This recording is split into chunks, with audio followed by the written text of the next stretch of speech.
What's going on, people? We are Tottenham TV, back here for another episode of our Premier League Predictor Show.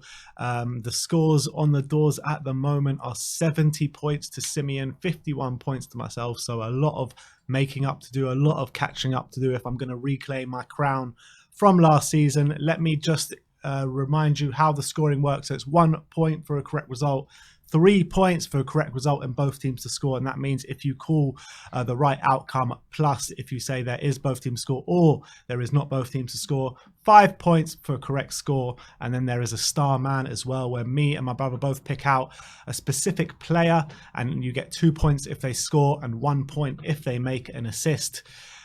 So yeah, I've got a lot of making up to do, don't I? Do 19 points, but you know, with our new scoring system, you can easily make that up in 1 week. So it depends how well you do.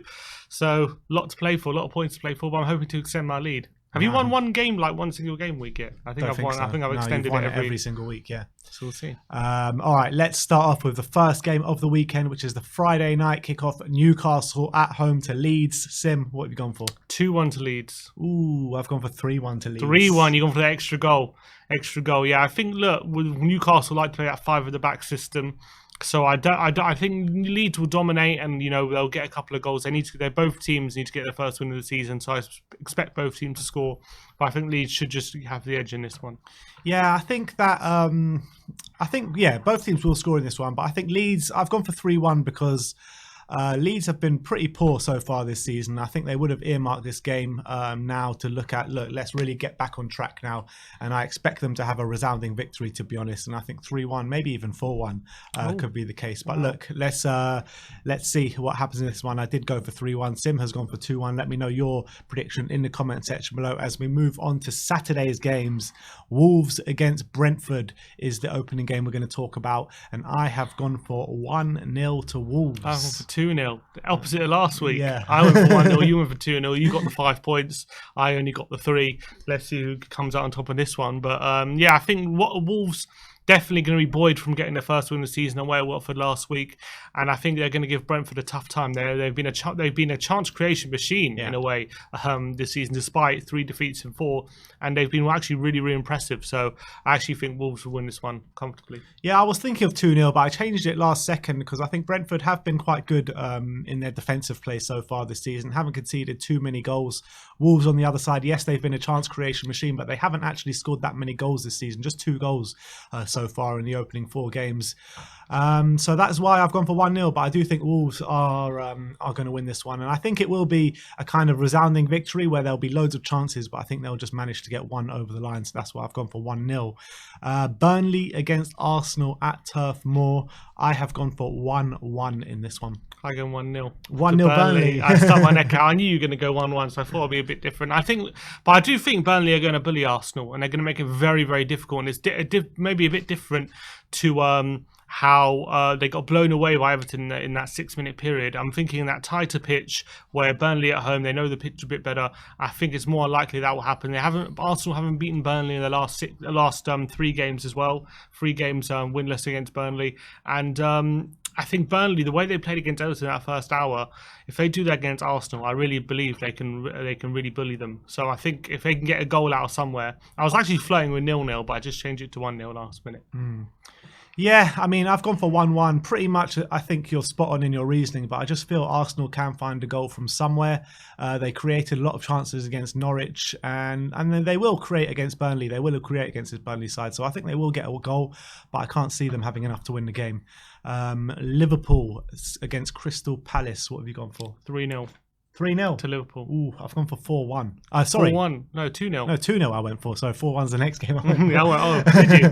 Interesting. 2-0. Liverpool, you've gone for 3-0. Yeah. I imagine our reasonings are pretty much the same. Liverpool have been absolutely scintillating last couple of weeks. Yes, Palace, this is a different Palace side, but I think the way this Palace side will really play into the way Liverpool like to play as well. Yeah, if Palace give Liverpool as much space as they gave us, they're going to be in for a torrid afternoon, that's for sure. And with Jota, Mane and Salah all firing, I think at the moment Liverpool are going to be a tough nut to crack for Palace to stop them. So I reckon 3 goals in this one. Interesting. Let's move over to Man City against Southampton. As you heard, I'm pricking 4-1 in this game, and so are you. You're also picking 4-1. Also went 4-1. Nearly changed it to 4-2, but I stuck with 4-1 because I just think, so we're going for the same result, but I think City should be resounding in this one. And Southampton, they're not much of a defensive side, so I expect them to only play one way, and I think they'll definitely get outdone in this one. Yeah, pretty much the same reasoning. I think Man City have been blowing teams away at the moment. I expect this to be no different against a struggling Southampton side. Norwich against Watford, two teams coming up from the Championship. I have gone for 0-0. I've gone for 2-1 to Norwich. I think that a draw doesn't suit either team in this one, actually. So as much as it's, you might think, they're both desperate for their first win. Like, I don't see the narrative that that both it's a must not lose for either. I think it's a must win more than a must not lose. And I don't think either would settle for a draw. So that's why I think there should be goals. And I think Norwich, I'm backing them to get their first win in this one. Yeah, I'm just thinking that Watford are really not going to want to lose this game again. Norwich as well, on the flip side, are not going to lose. I mean, they're looking at each other as direct rivals for the drop this season, that's for sure. And I think it just could be a game of chess, this one, and with either team not wanting to lose it, like you said, is not the case. But I think it is the case. But look, we'll have to see how it plays out. But I want to know your predictions in the comment section below as well.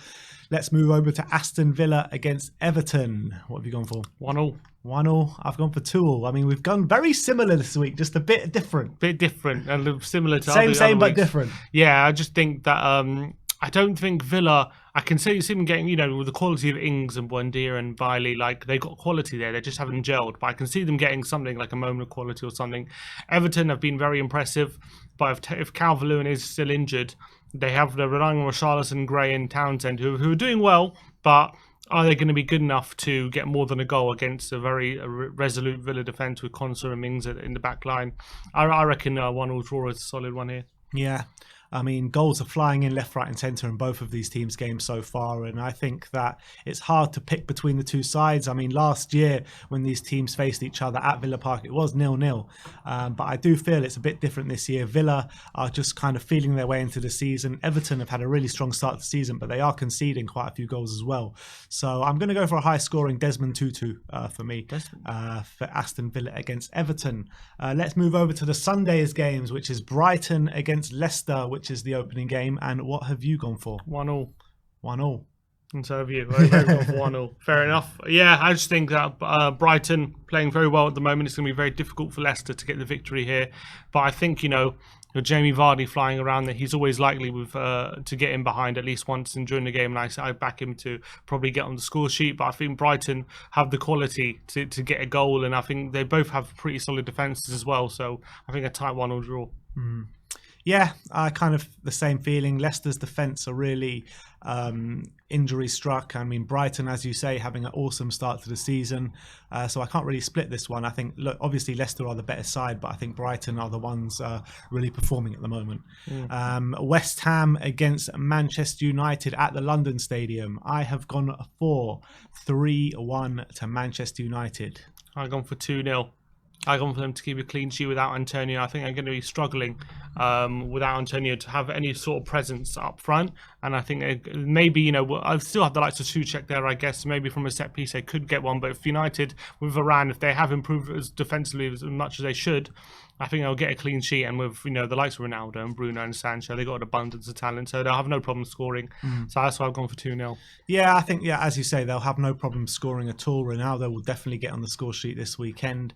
But in terms of West Ham and their goal threat, yes, Antonio is their main source of goals and he's out suspended for this game. But as you say, I think the threat from set pieces is always going to be there from West Ham and they're always going to be a threat to score a goal. Thomas Souček, Craig Dawson, even Kurt Zouma coming in for his debut potentially as well. So there are always going to be a threat from set pieces and that's why I've gone for 3-1. Let's move over to the last game of the weekend, which is Tottenham against Chelsea, and I have gone for 2-0 to Chelsea. I went 3-1 in the end. I got a back Spurs to get at least a goal, something to cheer about. But yeah, hopefully. hopefully He's we have shot on something. target first. Yeah, so I've gone for 3-1. I think you can't look beyond a Chelsea victory in this one. I'm backing Sonny to be fit, and hopefully if he is fit, he can provide a bit of quality for us, and maybe get a goal, maybe link up with Kane.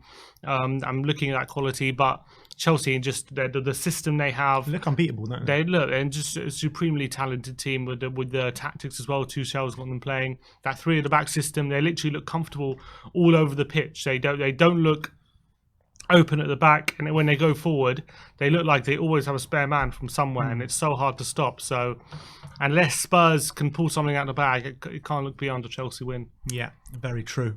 Let's move over to our star man. I have gone for Mohamed Salah. I've gone for Mane. Oh boy, this is going to be an interesting matchup. The only reason I went for Mane is because he was on the bench in midweek, so he's definitely going to start. So I was thinking him up against Joel Ward, who's their right back. He could get some joy. Salah obviously missed a penalty in midweek, so he also scored, so he could be trying to make up for it. But I just went for Mane. That was my gut. For me, I think for Liverpool, Salah's been the star man so far. He's been the standout player. The way I assess Mane is, yes, he's been playing well as well, but just he hasn't reached those heights yet of the last couple of years. And I think that he is missing quite a few chances as well, Sadio Mane, where Salah is seeming to gobble them up. So that's why I've gone for Mo Salah. I think also could be in there for an assist or two as well. And yes, Mane didn't start in Europe and Salah did, but I can't imagine Salah not playing in the Premier League this weekend. But yeah, they will both play. So look, we'll have to see where we go this weekend. I think both keen eyes for both of us on the Liverpool game this weekend, that's for sure. They're going to assist each other. You watch. Classic. But look, those are our predictions. I want to know your predictions in the comment section below. I want to know who your star man is for this weekend in the comment section below. Like, subscribe and comment. And as always, come on you Spurs.